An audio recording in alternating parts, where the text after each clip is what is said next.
Bienvenue sur Raconte-moi, la chaîne où chaque histoire vous transporte dans un univers fascinant. Installez-vous confortablement et laissez-vous emporter par des récits captivants qui sauront éveiller votre imagination. C'est parti pour une nouvelle aventure. Les secrets de la maison au volet bleu. Dans un petit village côtier, perdu entre les collines et les vagues, se trouvait une maison solitaire au volet bleu. Abandonnée depuis des décennies, elle avait été témoin des rumeurs et des histoires que les habitants se transmettaient à voix basse. On disait qu'elle abritait des secrets oubliés, une tragédie que personne n'avait jamais vraiment élucidée. C'est dans ce village qu'arriva Lena, une jeune femme de 24 ans, à la fois curieuse et perdue. Après la mort récente de sa mère, elle avait appris qu'elle héritait de cette maison appartenant à sa grand-mère Claire, une femme qu'elle n'avait jamais connue. Sa mère avait toujours évité le sujet, se refermant dès que Lena posait des questions sur leurs origines. Mais en recevant les clés de la maison au volet bleu, une étrange sensation s'empara de Lena. Était-ce de l'appréhension ou peut-être un appel mystérieux? Elle n'en savait rien, mais elle se promit de découvrir ce que cette maison avait à lui révéler. Le village semblait figé dans le temps. Les ruelles pavées, les volets colorés des maisons et le bruit des mouettes qui survolaient le port donnaient à l'endroit une ambiance presque irréelle. En descendant du bus, Lena sentit les regards des habitants se poser sur elle. « Vous êtes la petite fille de Claire, n'est-ce pas ?»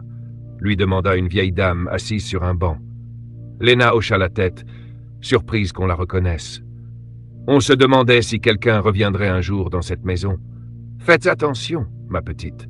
Parfois, certains secrets devraient rester enfouis. » Ces paroles énigmatiques troublèrent Lena, mais elle les ignora et continua son chemin. La maison apparut bientôt au détour d'un sentier. Elle était là, telle qu'on la lui avait décrite, une façade blanche, vieillie par les années, des volets bleu ciel écaillés et une aura presque oppressante. En entrant, Lena fut frappée par l'odeur d'humidité et de bois ancien. Tout semblait figé dans un autre temps. Les meubles étaient recouverts de draps poussiéreux et des photos en noir et blanc étaient accrochées au mur. Une jeune femme apparaissait souvent sur ces clichés. Claire, sa grand-mère. « Alors, c'est ici que tu vivais ?» murmura Lena en caressant l'un des cadres. Alors qu'elle explorait les pièces, elle remarqua qu'une porte à l'étage était verrouillée. Elle essaya de l'ouvrir, mais la poignée refusait de bouger. Frustrée mais intriguée, elle se promit de trouver un moyen d'y entrer plus tard. Dans le salon, elle trouva une boîte en métal cachée sous une pile de vieux livres. En l'ouvrant, elle découvrit des lettres soigneusement pliées et attachées par une ficelle. Les enveloppes portaient toutes le nom Claire et un prénom Julien. Lena lut la première lettre, écrite à la main avec une écriture élégante. « Ma chère Claire, je ne peux m'empêcher de penser à toi, même lorsque je sais que nous ne devrions pas. Chaque instant que nous passons ensemble me semble interdit, mais c'est aussi ce qui rend notre amour si intense. Je sais que ton père ne m'approuve pas, mais rien ne pourra jamais m'empêcher de t'aimer. Si seulement le monde était différent. » Ces mots résonnèrent profondément en Lena. Elle ouvrit une deuxième lettre, puis une troisième. Peu à peu, elle découvrit une histoire d'amour interdite entre sa grand-mère et Julien, un simple pêcheur du village. Le lendemain, déterminée à comprendre cette histoire, Lena fouilla chaque recoin de la maison à la recherche d'indices supplémentaires. À force de persévérance, elle trouva une clé dissimulée dans une boîte en bois sous un meuble. Lorsqu'elle déverrouilla la porte à l'étage, elle découvrit une chambre figée dans le temps. Un lit avec des draps jaunis, un miroir couvert de poussière, et surtout un bureau où reposaient des lettres non envoyées et un journal intime.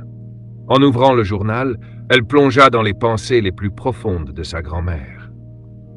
Claire y racontait son amour pour Julien, un amour passionné mais condamné. Leur relation avait été découverte par le père de Claire, un homme strict et autoritaire. Julien avait été menacé, sommé de quitter le village, et Claire avait été contrainte d'épouser un homme qu'elle n'aimait pas. Mais le journal contenait une révélation encore plus troublante. Julien avait disparu peu après leur séparation. Certains disaient qu'il s'était enfui, d'autres qu'il avait trouvé la mort en mer. Mais Claire semblait persuadée que son père avait joué un rôle dans cette disparition. Lena sentit une rage sourde monter en elle. Pourquoi sa mère ne lui avait-elle jamais parlé de cette histoire? Pourquoi ses secrets avaient-ils été enterrés avec autant de soin? Elle décida de fouiller davantage. En interrogeant les anciens du village, elle obtint des réponses floues, teintées de méfiance. Pourtant, une vieille femme, Marguerite, osa briser le silence. Julien était un homme bon, mais il avait défié ton grand-père. Et ton grand-père n'était pas un homme qu'on défiait. On raconte qu'ils se sont disputés près des falaises, et Julien n'est jamais revenu. Guidée par ces paroles, Lena se rendit aux falaises un soir de pleine lune. Le vent fouettait son visage, et les vagues s'écrasaient en contrebas avec une force assourdissante. Elle scruta les environs jusqu'à ce qu'elle remarque une cavité dans la roche. En s'y aventurant, elle trouva un carnet appartenant à Julien. La dernière page du carnet contenait une lettre inachevée. « Claire, si tu lis ceci, sache que je n'ai plus que ma propre vie. Je voulais fuir avec toi, mais ton père m'a fait comprendre que je ne serai jamais libre. Pardonne-moi de n'avoir pas été assez fort. » Les larmes coulèrent sur le visage de Lena. Elle comprit que Julien avait probablement été victime des actions de son grand-père. De retour à la maison, Lena s'assit dans ce qui semblait être l'ancien salon de Claire. Les lettres de Julien, le journal de sa grand-mère et le carnet trouvé dans la cavité des falaises étaient étalés devant elle. L'ensemble formait un puzzle dont les pièces, bien qu'assemblées, laissaient encore une part de mystère. Elle réalisa que cette maison n'était pas seulement un lieu, mais un témoin silencieux d'une tragédie. Elle passa des nuits à relire ses écrits, à pleurer les souffrances de Claire et Julien, aussi à ressentir une étrange proximité avec eux. C'était comme si leurs âmes habitaient encore les lieux, attendant que quelqu'un leur redonne leur voix. Lena savait ce qu'elle devait faire. Les jours suivants, elle entreprit de restaurer la maison. Chaque recoin semblait chargé d'histoire, et elle veilla à préserver chaque détail. En nettoyant le grenier, elle trouva un coffret en bois contenant des souvenirs supplémentaires. Une médaille que Julien portait autour du cou, une vieille carte marine griffonnée de son écriture et une photo en noir et blanc où Claire et Julien souriaient, enlacés. Ce fut cette photo qui acheva de convaincre Lena de son projet. Elle décida d'écrire un livre relatant l'histoire de leur amour. Les premières pages lui semblaient maladroites, mais à mesure qu'elle avançait, elle sentit les mots couler avec naturel. Elle décrivait Claire comme une femme courageuse, prisonnière des attentes de son époque, et Julien comme un homme prêt à tout sacrifier pour elle. Pendant qu'elle écrivait, le village commença à s'intéresser à ce qui se passait dans la maison au volet bleu. Les habitants, intrigués par les travaux et les lumières tardives, vinrent à sa rencontre. Certains se montrèrent méfiants, mais d'autres, touchés par son enthousiasme, commencèrent à lui partager des souvenirs de Claire et Julien. Lena apprit ainsi que Julien était connu pour ses chansons qu'il jouait à la guitare près du port, et que Claire, malgré ses airs distants, avait toujours été amoureuse de la liberté. Une fois le livre achevé, Lena organisa une lecture publique dans le village. Les habitants se rassemblèrent dans le petit café du port, et elle leur raconta l'histoire avec émotion. À mesure qu'elle lisait, elle remarqua les larmes couler sur les visages des plus anciens. Beaucoup avaient deviné des fragments de la vérité, mais jamais personne n'avait osé en parler à voix haute. Après la lecture, une vieille femme s'approcha de Lena. « Tu sais, ma petite, ce que tu fais là, c'est beau. Tu rends justice à leur amour, et tu nous rappelles que certains souvenirs ne devraient jamais être oubliés. » Lena sentit une chaleur réconfortante l'envahir.